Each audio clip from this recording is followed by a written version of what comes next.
Likutei Sichos, Chelik Yutes, that's volume 19, the second sicha for parsha Eikev.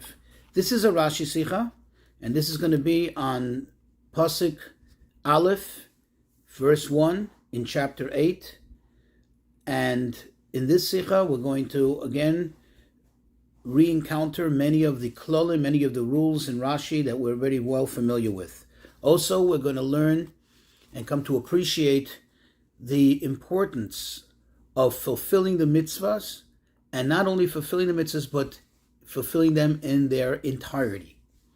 I would recommend that before we begin the sicha, you just take a quick review of the verses in the previous chapter, that is in chapter 7, at least from verse 17 through the end of the chapter, verse 26. So in our parsha, like I said in chapter 8, verse 1, Moshe says to the people, Kol ha-mitzvah asher anochi mitzavcha hayom, all the mitzvah, all the commandment, which I command you today, you should observe, you should be very diligent and be careful to fulfill, in order for you to live and thrive, and you will come and inherit the land. So in the heading of Kol ha-mitzvah, Rashi says, what is the meaning? Number one, kipshutai. Kipshutai means, like the literal sense, the literal meaning of the word, Kol ha-mitzvah, all the mitzvah. And then Rashi adds, and he says, Midrash agada, and there is another interpretation, another explanation, and that is for the Midrash. And the Midrash says as follows, if you, quote, if you began a mitzvah, complete it, finish it. Why? Because the mitzvah bears the name, or is accredited, attributed, only to the one who completes it. As it says, quote, and the remains of Yosef, which the Bnei Yisrael, which the children of Israel brought up from Egypt, they buried in Shechem.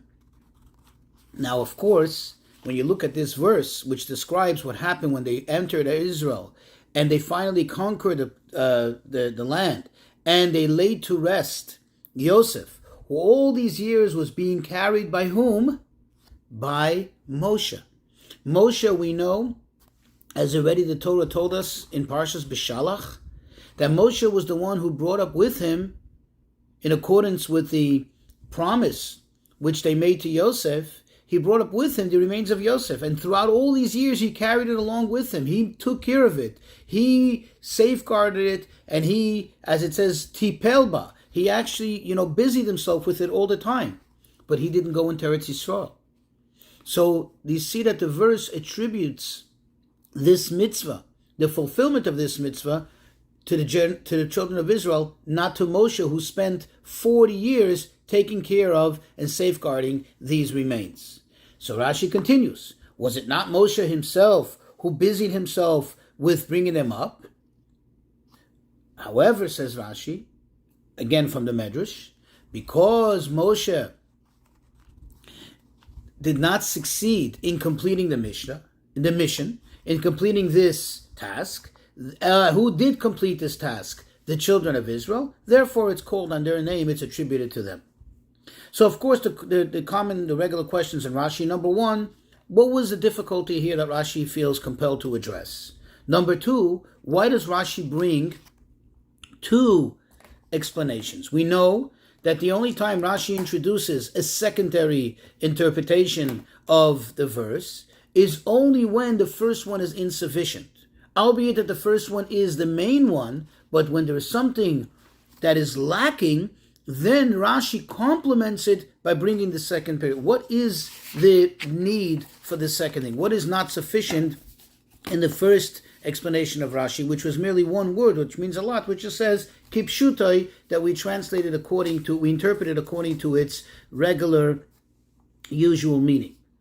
Now, some more questions that we can ask as we analyze this second interpretation, the second commentary Rashi brings from the Midrash. First of all, why didn't Rashi just suffice with saying that what the pasuk is teaching us, kol ha-mitzvah, all of the mitzvah, that if you, quote, begin with a mitzvah, complete it. That's it. That would have been enough. That would have made a point. Why does Rashi feel compelled to add the words that, the negative, so to speak, that if you don't complete it, then it's not called on your name, that the mitzvah is only attributed to the one who completes it. Why does he have to add that? Furthermore, another question, why does he have to bring a proof for this? He seems compelled to bring a proof from the story of Yosef, of the remains of Yosef, and how Moshe brought it up, and yet it's not attributed to the same. Why bring the whole background? Why bring the whole story? And another question, if you're already bringing a proof, it would seem that there is an even better proof that really enhances the lesson of this idea of completing a mitzvah in its entirety. In fact, it's mentioned in the same place, on the same page in the Gemara, where the Talmud discusses the one that Rashi actually does bring. And that is the story with Yehuda. If you recall, when they sold Yosef as a slave, it was Yehuda who actually saved his life. We know that Shimon and Levi wanted to kill him right there on the spot. Yehuda was the one who said, hey, what's the point? He tried to diffuse the situation, and he succeeded to a great extent. However, at the end, he didn't totally save him, and Yosef was sold as a slave. And immediately following that episode, the Torah tells us that it was, quote, after this episode, Vayered Yehuda, and Yehuda went down. And the Talmud tells us that this is no coincidence. The Torah is telling us that there's a correlation between the two. The fact that Yehuda, quote, went down is because they demoted him, because he didn't complete the job, because he didn't totally save Yosef. He only began the mitzvah, therefore he was demoted. And from there the Talmud concludes that when one doesn't complete a mitzvah, one actually goes down from their greatness. One actually gets demoted. So why did Rashi bring this? Seems to be more impactful. And one more question, why did Rashi feel the need to tell us why Moshe did not complete the mitzvah? In other words, why is it important for us to know? How does this enhance our understanding of this topic? To know that lo hispik Moshe did not succeed, he just could not do it because he physically did not go into Israel. Why wasn't it enough just to say that it was called on the names of the Jewish people? It was attributed to them because they were the ones who in fact took Yosef's remains into Eretz Yisrael and they buried him. So in order to understand this, we'll first ask another question, which seemingly it could be asked here. And that is, if we take a look for a moment, take a look at the verses prior to this verse of Kol HaMitzvah. What does it say there? Over there it gives us instructions that when we enter the land of Israel, what are we meant to do? We're meant to eradicate all of the avodah zarah, all of the idols, and anything associated with the idols, all the altars, the trees of the idols, and so on and so forth. Why couldn't Rashi just say and explain that these words, Kol HaMitzvah, all the mitzvah, which I command you to do, which notice the word mitzvah, the problem here is that it's in singular form. It doesn't say Kol HaMitzvot, all the mitzvot. It says Kol HaMitzvah, all the mitzvah. So why couldn't Rashi say that this actually is a continuation of before? That Moshe is telling us, listen, when you fulfill that important mitzvah, that cardinal mitzvah of eradicating avodah zarah, and by the way, it would make sense because it would also, it would explain both words. The word kol, which means all, which brings up the question, how can you say all, which seems to imply plural, and then say mitzvah, which seems to imply singular? Ha-mitzvah, the mitzvah. It makes sense, because it is ha-mitzvah, it is the mitzvah, and it is kol, it is all, because we do know, as the sages tell us, that the mitzvah of not worshiping idols, of eradicating idols, is so, it has carried so much weight that it is shakel, it is balanced, it is, so to speak, it is the equivalent of all the mitzvos in the entire Torah. And therefore it makes sense. Why couldn't Rashi just say that? Everything would be understood, everything would be in its place. The answer is Rashi could not say that. Because if we look at this verse, what does Moshe say? Kol ha-mitzvah, all the mitzvah. If you make sure to safeguard it and to fulfill it, what's going to be? You're going to live, you're going to strive, and you're going to come in and conquer the land. But if we look back in the previous verses, one was the instruction to eradicate the idols. Not only not to worship them, but to eradicate them. The instructions was to do what? After you come to Israel. Look from verse 17 and on. You come to Israel. Don't fear their kings. Hashem will give them in your hands, and he will defeat them before you. Then you will conquer. Then you will eradicate everything. So it's obvious that over here we cannot be referring to that, because this is telling us that as a result of fulfilling kol ha-mitzvah, all of the mitzvah, whatever that means, you will merit to go into the land and conquer it. So it's obviously not going back. You can't fulfill that mitzvah before conquering the land. And therefore it's obviously not referring to that. And that's what compelled Rashi to tell us that that's what compelled Rashi to tell us that this is what the meaning of the mitzvah of the word is. Kipshutoi. Like it's literal meaning. In other words, Rashi has to tell us that even though you have the questions, it seems to be speaking about plural and then singular, I'm telling you it's referring to all the mitzvot. Now think about it for a second, okay? What is really the issue? Why would I think that it's not? You see, because when is this being said? We know that 2 weeks ago we began the beginning of Chumash Devarim, the beginning of this Chumash. And what did it say there? That it began, this narrative from Moshe began on Rosh Chodesh Shvat, 36 days before his passing. How much time is left until their entry into Eretz Yisrael, into the land of Israel? Not much. And they know that. And he knows that. So it's obvious, and here is what the question, what was the problem? The problem here is, how can Kol HaMitzvah refer to all the mitzvot? Why not? Because there are many mitzvot which they can physically not fulfill. Practically speaking, there's no way they can fulfill them. Either mitzvot that are connected to particular festivals, mitzvot that are connected to their fulfillment is contingent upon being in the land of Israel. So it can be that Kol HaMitzvah means all of the mitzvot, all of the 613 mitzvot. So then what does Kol HaMitzvah mean? And that's what Rashi has to tell us. That Kol HaMitzvah here does not mean all of the mitzvot, but it means the mitzvah as almost like a name of a species, a concept. All the mitzvah, meaning all the mitzvah that one could fulfill as we stand here right now, that's what you should fulfill. And that's what Moshe is saying. All the mitzvah, not all the mitzvot, but all the mitzvah as a concept, as like a species, as like an idea, that's what you should be certain. That's what you should put your mind to fulfill in order for you to merit to go into Eretz Yisrael, to inherit the land of Israel. This is what Rashi means with the word kipshuta, like its literal meaning. So now we understand what compelled Rashi to explain it, because otherwise it would be some difficulty here to understanding what it means as it referring to all the mitzvot. And that cannot be, because there's some mitzvot which they cannot fulfill. So then it's a catch-22. How will they ever go into Israel if they can't fulfill all the mitzvot? And you're saying that they're going into Israel is contingent upon them fulfilling all these mitzvot. On the other hand, how can you say kol, all, and only mean some mitzvot which are available, their practice, their fulfillment is available right here, right now?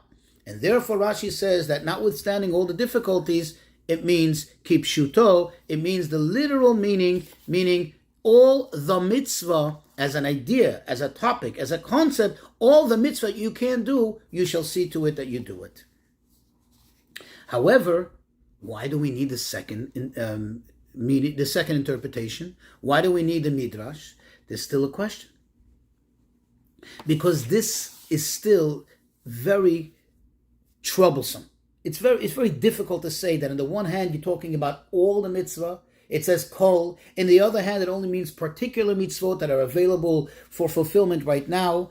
In other words, it's not so simple. It doesn't really make 100% sense, because still the word kol, which is all, is not accounted for.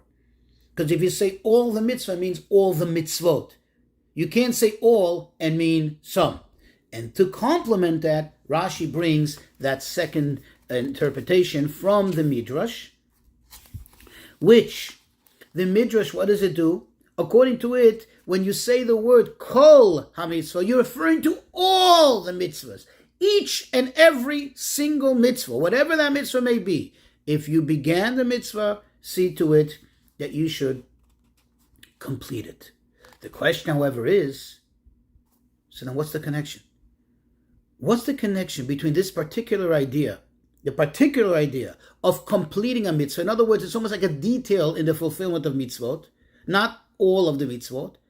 It's only just one prong of the entirety of fulfillment of mitzvot. It's one idea.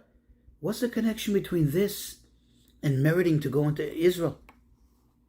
Why is there a connection? Why does the Torah connect the two and make it contingent upon the kol ha-mitzvah, the fulfilling the entirety of the mitzvah and going into Israel?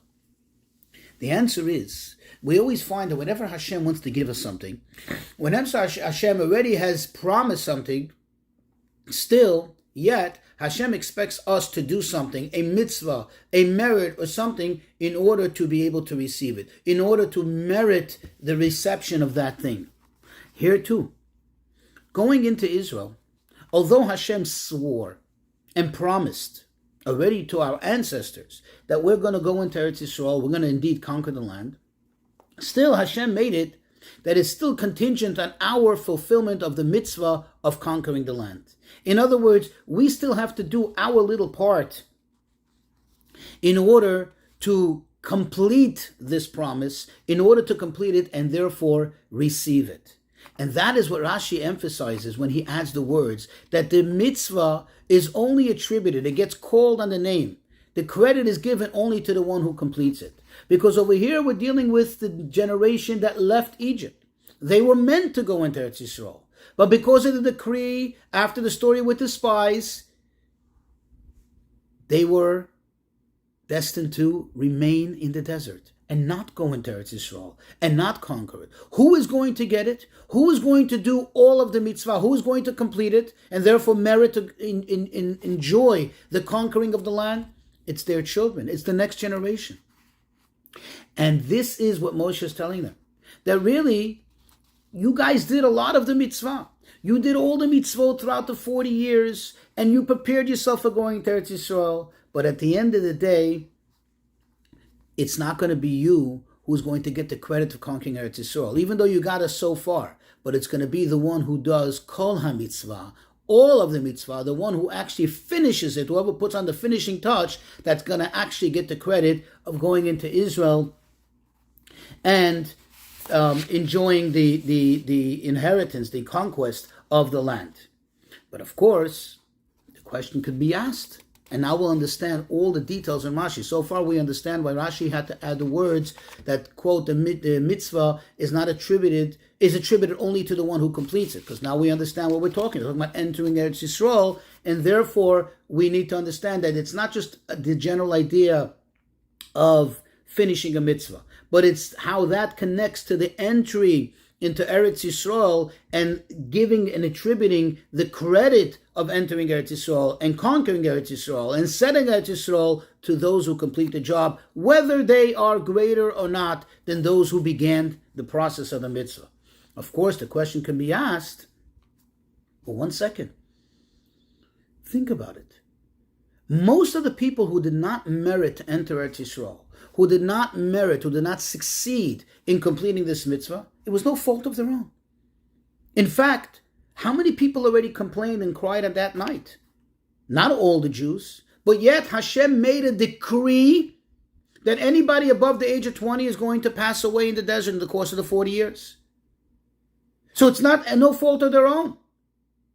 And now on the other hand, think about it. If there was anybody under the age of 20 that did complain about and was afraid because of the words of the spies, it wasn't decreed upon him to die. He's still going to go into Eretz Yisrael. So it doesn't seem like, what do you mean about the one who completes the mitzvah? Is it because I wanted to complete the mitzvah? Or is it up to me to complete the mitzvah? Does it make a difference if I had a choice in the matter? And that's why Rashi adds the example. He adds the proof from Yosef. You see by Yosef, the story with the remains of Yosef, where Moshe clearly did it, not only wanted to do it, he did the mitzvah up to its very end. Who brought that casket with the remains of Yosef all the way from Egypt, all the way to the border of Eretz Yisrael? It was Moshe. All the children of Israel did was just brought it over that border and buried it in Shechem. And yet, it's attributed to their credit, it's called on their name, quote unquote. And that tells us that even if it's against your will, even if it's no doing of your own, that you could not complete the mitzvah, but yet this concept of completing the mitzvah and that becoming the catalyst of why the mitzvah is attributed to you, this is the way it is, and this is how Rashi emphasizes it. And now we could understand even more why Rashi did not bring a proof from the story of Yehuda, because it's not about pointing out the severity of not completing the mitzvah, more than it is, as Rashi is doing, to point out the greatness and the great merit of the one who gets to complete the mitzvah, even though he didn't begin the mitzvah, and even though the one who began the mitzvah intended to complete it, but yet no choice of his own, no fault of his own, it ended up being that he could not complete it and somebody else completed it. So this actually brings us to another very, very interesting thing that we can find in a few points that comes out from this Rashi. You notice, look closely, if you notice, Rashi does not use the term that if somebody completes the mitzvah, it's like he did the mitzvah. It's like he did the whole mitzvah. He doesn't say that. He says it's like it's nikras al shmoi. It's like it's called on his name. It's just attributed to him. But it's not that the other person didn't do anything. And this teaches us a very, very powerful thing, where Rashi's teaching us kind of between the lines, that even if somebody did not succeed in completing it, and therefore his name will not be titled on his name, he will not be fully attributed to him, but of course you cannot take away from him the actual mitzvah that he did do, the actual part that he did contribute to the mitzvah. His part of the mitzvah is still his part. It's just that he won't get the full name, it won't be called on his name. Where do we see this? We see this in the previous parsha. In last week's parsha, in V'eschanan, over there it clearly says, and Rashi even elaborates, that Moshe chose to designate the 3 cities of refuge. Oz Yavdil Moshe. Moshe designated the 3 cities. Now we know that there are supposed to be 6 cities of refuge in total. 3 on that side of the Jordan, and 3 will be in Israel proper, in the other side of the Jordan. And we know that until all 6 were designated and all 6 were consecrated, they didn't have the effect of the cities of refuge. In other words, they didn't have the power of city of refuge. So the question becomes, why did Moshe even bother? Moshe knew that he's not going to complete it. Hashem had already told him that he's not going into Eretz Yisrael. Even as he shared that with the people, he expressed to them, prior to designating these 3 cities, he said, look, I know I'm not going into the land because of you. Why did he bother? This is what Rashi is hinting to. And Rashi says, quote, it's not called on your name. Not that it's not like you didn't do it, or it's like the other person gets the credit as if he did the whole thing. No, you did what you did. The part of the mitzvah you did will always be yours. It's just that you will not get your name plaque, so to speak, on that whole mitzvah. And another beautiful thing that we can see from this, another point that the Rebbe brings out. You know the story with the children of Gad and Reuven, the tribes of Gad and Reuven. Their promise was that V'anachnu necholetz chushim, we are going to be the trailblazers. We're going to go ahead before the children of Israel and fight with them, but ahead of them. And in fact, when Moshe reminds them their promise, he warns them. He says, remember, you go ahead of them. The question is, why is it so crucial? Why is it so important for them to go ahead of the children of Israel? What would have been wrong? What would have been insufficient if they would have fought side by side with the children of Israel? Isn't the idea that, look, we have our land, but we're not going to stay back and just, wiggle our way out of fighting to the conquest of Eretz Yisrael. We're going to be there. We're going to be present. We'll be away from our homes for 14 years. So why is the emphasis so much on them going ahead? Says the Rebbe, this is the point that we learn in this Rashi. Think about it. They, that is the tribes of Gad and Reuven, they began the conquest and the settlement of Eretz Yisrael, by them requesting that land as their inheritance, and that became the place where they settled. They began the process of the settlement of Eretz Yisrael, which is really the outcome of the conquest of Eretz Yisrael. So therefore, since they began, in order for them to complete their mitzvah, they cannot just go side by side with the rest of the people. They have to continue the beginning of the conquest. They have to go ahead of everyone else in order to conquer Eretz Yisrael, ahead of everyone else, quote, as the beginning of the conquest, all the time throughout until they complete the entire mission.